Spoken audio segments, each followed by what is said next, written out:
Mars, by distance, is the fourth from the Sun, and by size, the seventh planet in the solar system. We have seen the unique landscape of Mars.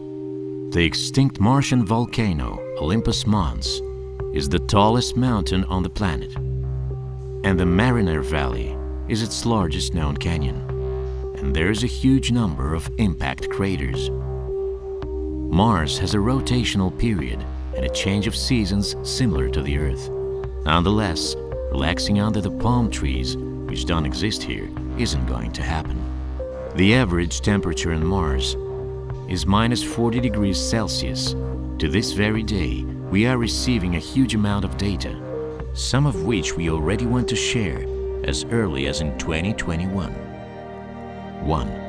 Before you are the white clouds that occasionally appear in the upper layers of the atmosphere of Mars. And as we know, clouds do not form on their own. For their formation, something is required to help the water condense. For a long time, climate models simply could not explain how they could have formed at this sort of altitude. The process consists of what is known as meteorite smoke, whose burnt residue helps the water vapor condense and turn into small particles of ice.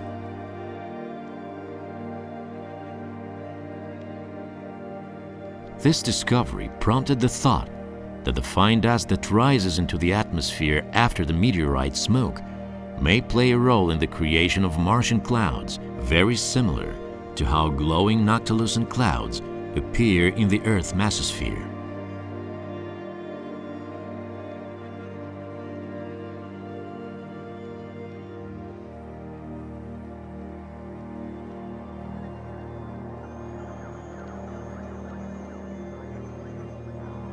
Two. Another interesting study draws attention. The analysis of 200 dry riverbeds showed that deep, wide rivers existed on the surface of Mars for an unexpectedly long time. This is because there were oceans of water on Mars, which contain almost as much liquid as our Arctic Ocean. This makes the history of the disappearance of the water extremely strange and inexplicable. On the other hand, some planetary scientists believe that even in ancient times, Mars might have been too cold and dry for the formation of oceans. Other researchers propose that there was water on it, but it was only able to achieve a liquid state during times of volcanic eruptions or after the impacts of large asteroids from the asteroid belt.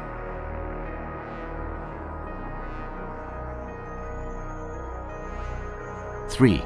Another interesting discovery was the glaciers of the Red Planet, which do not remain in one location, but move down the slopes of mountains or across the plains, retreating and advancing as the temperatures rise or fall. These movements of the ice do not occur without leaving a trace on the surface of the planet.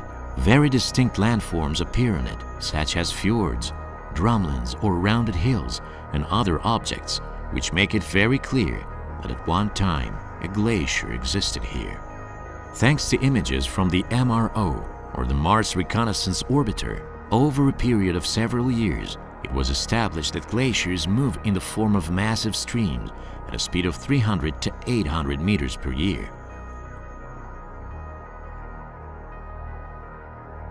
However, on the Tempe Terra, located to the north of the Tharsis volcanic plateau, the probe managed to find what are known as eskers, rather low and very long hills, similar in shape to railway embankments. Eskers, unlike many other glacial landforms, are formed not as a result of the movement of the ice itself, but rather of the meltwater flows, which spring out from between the edge of the foot of the glacier and the ground, and carve narrow but long channels, tens of kilometers in length.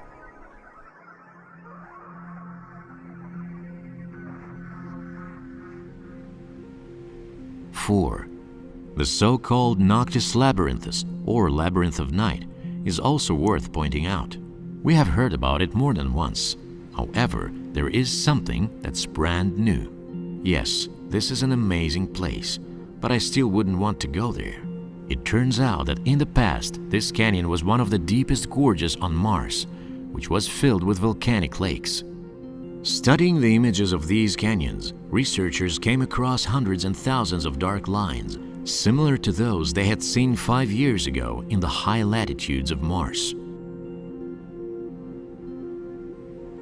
The appearance of these lines, judging by the images, led to large-scale changes in the appearance of the surface of the Mariner valleys. According to calculations, their appearance indicates that the soil of Mars in this region held or absorbed about 1 million cubic meters of water.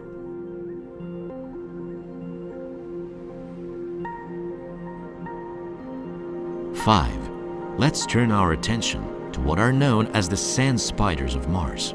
No, they won't eat the settlers for a snack. They aren't that kind of spiders. But some things we know for sure are that Mars, just like the Earth, has its own weather, system of air currents and climate. And these canyons, or spiders, as observations have shown, are constantly increasing in size. What causes them to grow? Actually, Martian sand dunes and deposits of dry ice, the frozen carbon dioxide that cover the dunes, facilitate the formation of these landforms.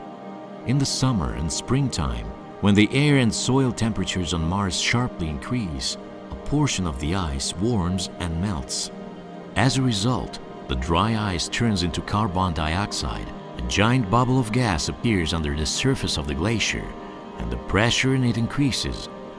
After some time, it reaches a critical point. The ice bursts open, and the CO2 is ejected into the atmosphere of Mars through the fracture. Together with the gas, a massive amount of sand falls onto the surface of the dust-covered ice, which, due to the high pressure, turns this air geyser into a sort of sandblasting machine, stripping away the surface. Therefore, the cracks through which the gas escapes grow each season and turn into the giant spiders, which can be seen in the MRO, or the Mars Reconnaissance Orbiter images. It's difficult to come to grips with the fact that 4 billion years ago, Mars probably resembled the Earth. That means its vast expanses were most likely covered with a shallow ocean, perhaps several hundred meters deep, but not kilometers, as on the Earth. Clearly, there was water. There is already no doubt about that.